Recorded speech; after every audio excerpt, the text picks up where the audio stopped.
The Kissimmee River Basin, the northern portion of the Everglades, encompasses over 2,000 square miles, about 25% of the Everglades ecosystem. To appreciate the Kissimmee Basin's charm requires more than just a casual glance. Its expansive waters yield a wealth of biodiversity and wonder. Florida has been one of the fastest-growing states in the country, known for its balmy climate, sandy, sugary beaches, blue springs, rivers and streams, freshwater lakes, and of course, Walt Disney World. Here in the heartland of the Sunshine State, the water flowing south of Disney is the beginning of Florida's other world-famous attraction, the Everglades. This is a story about the headwaters of the Everglades, the vast landscapes, and how decisions of the past still affect our lives today. I think the history of water resources development in our country is one of doing something, having unintended consequences, fixing those consequences, trying to do it better. After the canal's completion in 1971, opposition to flood control and channelization continued to grow, finally organizing into activist groups. These groups managed to win a number of environmental battles. In 1983, Bob Graham had been governor a couple of years at that point in time. The environmentalists were not happy with the way the governor was going about protecting the environment. And this magazine with Christy Brinkley on the front came out, and I handed this to Bob Graham in a staff meeting, and I said, "Governor, the good news is on the cover. The bad news starts on page 82.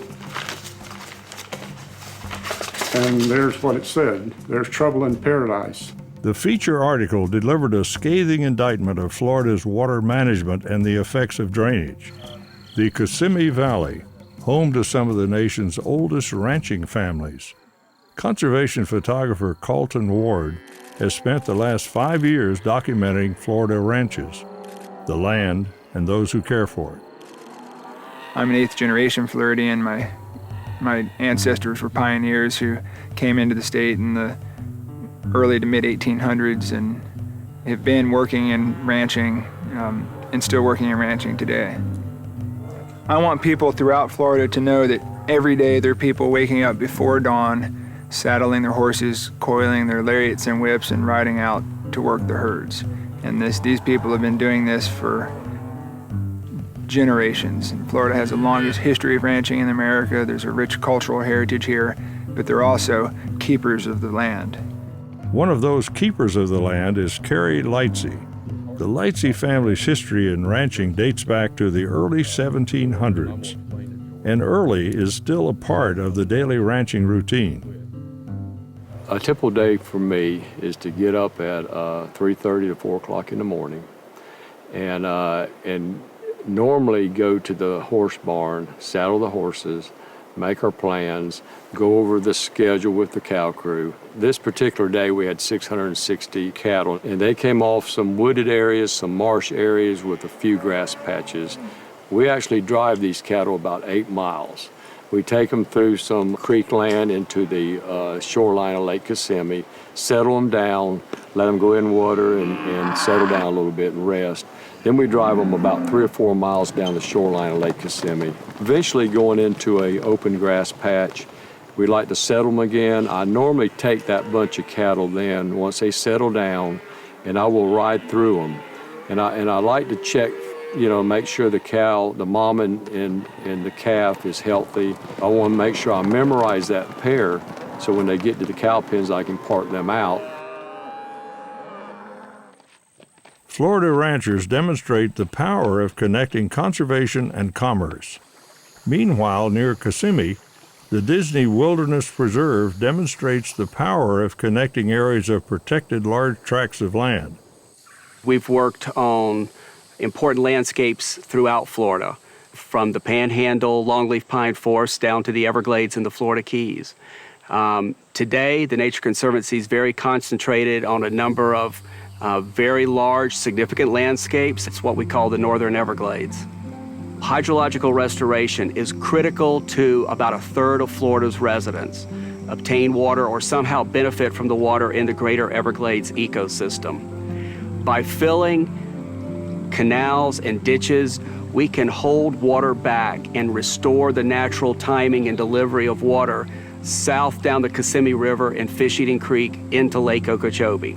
This will enable that water to be used to properly hydrate the Everglades, thus restoring the hydrology of the entire greater system.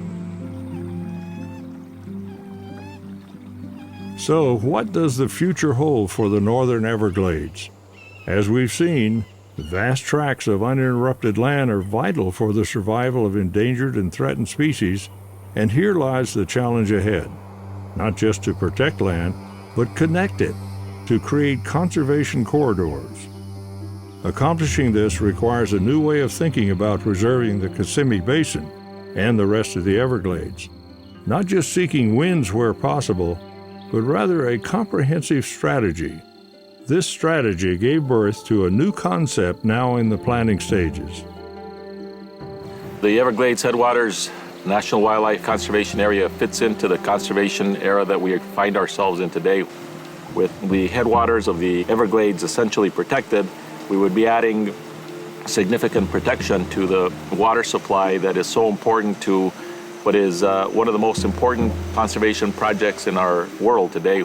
Everglades Headwaters National Wildlife Refuge is an opportunity for us to help preserve an important part of Florida's natural heritage and many of the species that we're responsible for, including many endangered and threatened species. This is the opportunity to make a large landscape, to build connectivity into a large landscape and working with private landowners. So we've got a couple of things that are all coming together. One is that Florida's been growing very fast and furious. Not right now because of the recession. Habitat fragmentation in Florida has been rampant, and that causes issues with wildlife. So we've got about 36 endangered and threatened species that are here in Florida. Another endangered species is the rancher, so the ranching way of life. And ranches provide huge open areas like this. They provide terrific wildlife habitat, and they're extremely important to water conservation. So put all those things together, and they get us thinking about a large area that could benefit ranching, protect water, and protect wildlife. Florida's got lots of diverse ecosystems that are dramatically different. Kissimmee Basin is something really unique on Earth. The cabbage palm hammocks, the prairie as far as the eye can see, the flocks of birds moving from one hammock to the other, the herds of deer and wild turkeys of the Osceola subspecies. And I think anyone who moves to Florida is struck that it's a different place. It's flat, the water flows slower and shallower and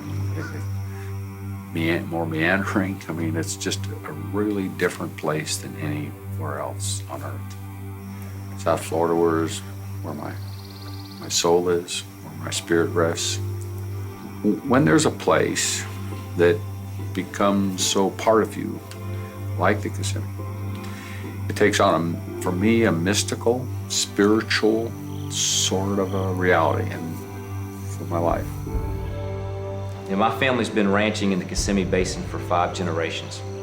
And it's a really special part, not just of Florida folklore and Florida ranching, but really of America, because Florida is really the cradle of the North American cattle industry.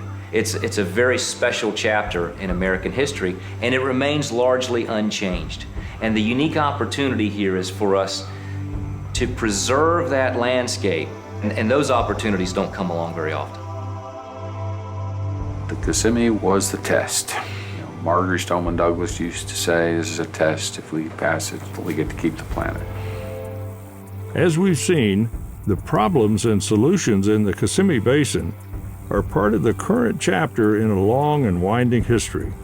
In the successful effort to reverse the unintended consequences of early drainage works and restore part of a major ecosystem, we have been able to create innovative and workable solutions and partnerships.